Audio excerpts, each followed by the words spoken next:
La giunta comunale di Palma di Montechiaro, guidata dal sindaco Castellino, ha deliberato la richiesta di stato di calamità e di emergenza.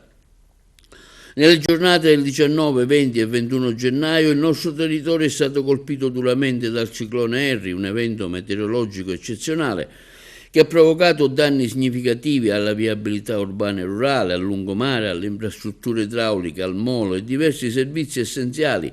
Colpite anche alcune attività e infrastrutture per raggiungere le aziende, afferma il primo cittadino di Palma.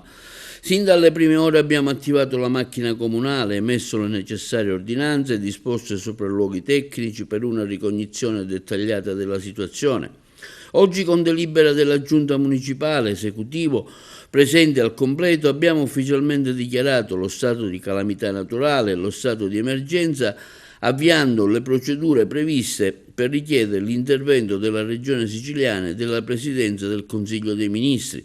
Questa decisione, afferma Castellino, è fondamentale per consentire al nostro Comune di accedere ai fondi emergenziali, di attuare interventi urgenti di ripristino e messa in sicurezza delle aree danneggiate, oltre a sostenere privati, aziende e operatori duramente colpiti dal maltempo.